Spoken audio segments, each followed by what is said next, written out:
Your child walks through the door. You can see it on their face before they say a word. Something happened today. Something is heavy. Something shifted. So you ask, how was school? Fine. What did you do today? Nothing. And you're standing there watching your child carry something you can't see and can't reach. And you don't know how to get to them without pushing them further away. If that moment sounds familiar, this episode is for you.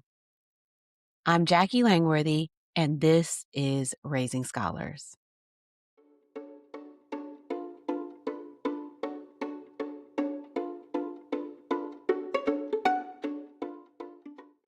Welcome back to Raising Scholars. I'm Jacquie Langworthy, educator and a mom who raised two confident, independent scholars. We spent this season talking about environments, routines, systems, and all of that matters. But today, we go underneath all of it because none of those strategies work when your child is carrying something emotional that no one has acknowledged. The R pillar, regulation before rigor, isn't just about snacks and quiet time before homework. It's about the full weight of being a child navigating a complicated world. I'm going to get personal today because this is something I walked through with both of my kids. And what I learned, and I didn't learn quickly or gracefully, I learned it the hard way. When I talk about the emotional load kids carry, I don't mean the big dramatic moments, though those happen too. I mean the quiet, accumulated weight of everything a child is holding that they haven't found the words for yet. The friendship that shifted and now lunch feels different. The pressure of knowing there's a test and not feeling ready. The comparison that happened in class today. These things, the things they overheard at home that they weren't supposed to understand but still felt. These are not dramatic events. They are ordinary experiences of childhood, but they're still heavy. I saw this up close with my son during his sophomore and junior year of high school. His demeanor had changed. The joy he had when he was younger, it just wasn't there the same way. They were coming out of COVID. He was at a new school, navigating a new system, getting older, becoming more independent. And when I asked him if he was okay, he said he was okay, but he wasn't. I trusted my gut. Something was weighing on him. He was still doing everything: football, cello in the orchestra, track, friends, a full life on the outside. But underneath it, something was heavy, and I couldn't quite reach it. We talked about counseling. He did see someone for a little while. It gave him a safe space outside of me and his father, someone unbiased, someone who wasn't in the middle of it all. The sessions didn't last as long as I wanted them to. That's a conversation we'll come back later in this episode. But I did start to see a spark come back slowly. What I want you to take from this is that sometimes the emotional load doesn't announce itself. Sometimes it looks like a child who's quieter than they used to be, less bright, going through the motions of a full life while carrying something underneath that nobody around them has touched. That is the load I'm talking about. And most of the time, your child is not going to tell you what it is. Children don't always have the words for what they're carrying, but they always have a parent who can learn to read the signs. Before we talk about what to do, I need to name why children don't tell us when they're struggling, because this part changes everything. It's almost never because they don't trust us. Most of the time, it's something more complicated than that. Reason one, they don't have the language yet. Emotional vocabulary develops over time and with practice. Young children, especially, and many older ones, experience emotions as sensations before they can name them. They feel tight in the chest. They feel like crying, but don't know why. The feeling is real. The words just aren't there yet. Reason two, they're protecting you. Children are deeply attuned to their parents' emotional state. Many kids hold things in because they don't want to add to what they can sense you're already carrying. They see that you're tired. They see that you're stressed, and they decide, often without realizing it, that their hard thing isn't worth adding to the pile. Reason three, they've learned that sharing has a cost. If a child has experienced a parent who pushes too hard, overreacts, or jump straight to fixing, they stop sharing. Not because they don't need to be heard, because the last time they tried, something in the exchange didn't feel safe. I learned this one with my daughter. She was getting ready for a 6-week program away from home over the summer, and I could tell she was really stressed. There was a lot going on. I was pushing, trying to help, trying to prepare her, trying to make sure she had everything she needed. And instead of landing as support, it landed as pressure on top of pressure. It blew up. And after that moment, she pulled back more rapidly than before. She talked less. She shared less. I could feel it. I was no longer a trusted space for her. Everything I said seemed to just get on her nerves. And the more I tried to reconnect, the more she retreated. This was one of the hardest seasons of parenting I've ever been through because I wanted so badly to be there for her, and the reaching kept making it worse. What I learned from that is something I want every parent in this episode to hold on to. The door to your child's emotional world stays open when they know you can hold what's on the other side of it without reacting to it. When we push, we teach them that sharing leads to more pressure, and they close the door. So, what do we actually do? I want to give you 4 specific practices. I want to anchor each one in something real. Practice number 1, presence over interrogation. When your child comes home and something feels off, don't ask. Be. Be near them. Make a snack. Sit at the same table. Put something on in the background. Let them decompress in your presence without any pressure to perform or produce. Give them 20 minutes, then ask. The answer you get will be completely different than the one you would get the second they walk through the door. And sometimes the conversation you've been waiting for doesn't happen in 20 minutes. Sometimes it takes months. My father passed in 2020. It was COVID. It was sudden in a way that so many losses were that year, and we were all together. We all grieved, but I had no idea how much my son was carrying until recently, years later, when he finally opened up. He had been holding on to a belief that he was the one who gave my father COVID. He had carried that guilt quietly, alone for years, while playing football, while running track, while doing all the things that looked like a full life. He was carrying something that heavy underneath all of it. And when he finally brought it to me, the most important thing I did was not rush to fix it. I let him share. I let him be sad. I let him have the full range of emotions, the grief, the guilt, the missing. I sat with it with him. And then I gave him the facts. I explained what I knew. The fact that he couldn't have been the one to give him COVID.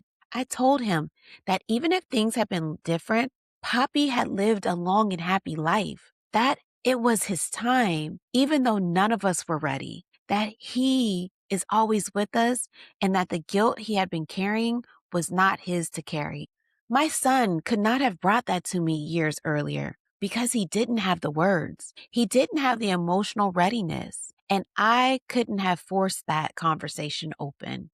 All I could do was stay present, stay available, stay a safe space so that when he was ready, he knew where to bring it. That is what presence does. It keeps the door open until they're ready to walk through it. Practice number 2, the side-by-side conversation. Some of the deepest conversations I've had with my children happened in the car or while cooking or on a walk. Not face to face across the table where the eye contact can feel like too much. Moving alongside each other, not looking directly at each other, makes it easier to say hard things. Try it. Next time you want to connect about something emotional, do it side by side. Practice number 3, name it without fixing it. When your child does share something hard, your first response is not a solution. It's a reflection. That sounds really hard. I can see why that bothered you. It makes sense that you're feeling that way. That's it. Before advice, before the fix, before here's what you should do next time. Just the acknowledgement that what they feel is real and you can hold it. You don't have to fix everything your child feels. You just have to make sure they know they don't have to feel it alone. And practice number 4, build a regular check-in rhythm. Connection doesn't only happen when something is wrong. Build in regular low stakes moments each week where checking in is just what you do. Sunday dinner, where everyone shares something great that happened or something that was challenging. A drive on Saturday morning, 10 minutes before bed on Thursdays. When connection is woven into the structure of your week, your child doesn't have to come to you with something big to feel close to you. The channel stays open. I want to share something that was one of the most difficult shifts I had to make as a parent. For a long time, I was the buffer between my kids and their father. I managed the communication, I kept everyone informed, I made sure the relationship stayed connected. And when something fell through the cracks, I filled it. As my kids got older, I started to step out of that role. Their father was just as capable of getting information as I was. And more importantly, they had their own relationship with him to build. It wasn't mine to manage anymore. If they needed something from him, they needed to ask him. If he said no, they needed to figure it out.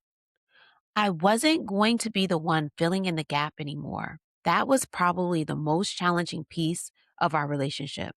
It changed things between all of us in ways that were hard and uncomfortable. But here's what it taught them: how to handle difficult situations, how to figure things out when someone they love disappoints them, how to find new ways forward, how to identify what actually matters, and maybe one time, and only time will tell, how to appreciate what they do have. I could not have given them that if I had stayed in the middle.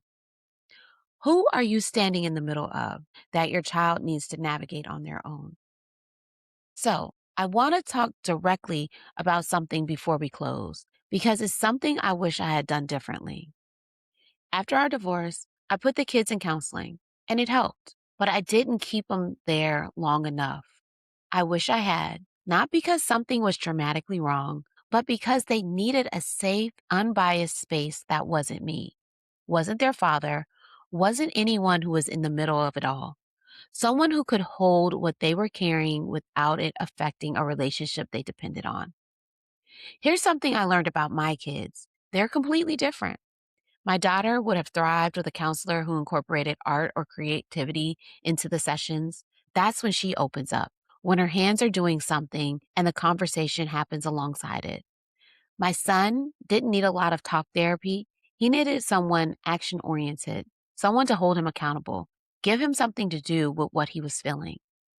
Neither of them needed the same thing, and figuring that out took longer than it should have because I wasn't asking the right questions. Here's my honest recommendation: mental health care for your child should be like a yearly physical, at a minimum once a year, ideally once a quarter. Not because something is wrong, because checking in is what healthy looks like. The signs that something needs more than a parent can give: persistent changes in mood or behavior that last for more than 2 weeks, withdrawal from things they used to love, a drop in school performance alongside emotional flatness, physical complaints with no clear physical cause, statements about not wanting to try anymore. If you're seeing those signs, trust yourself. Reach out to your child's pediatrician, their school counselor, or a therapist who works with children. Getting your child support before they're in crisis is not overreacting. It's exactly the right time. Before I let you go, 3 things. 1, follow or subscribe wherever you're listening. New episodes every week, all season long. And the Sunday Reset drops every Sunday with one practical tip you can use in your home that week. 2, download the free Raise Scholar Framework Guide at raisingscholarsPodcast.com. The R pillar, regulation before rigor, is the full foundation for everything we talked about today.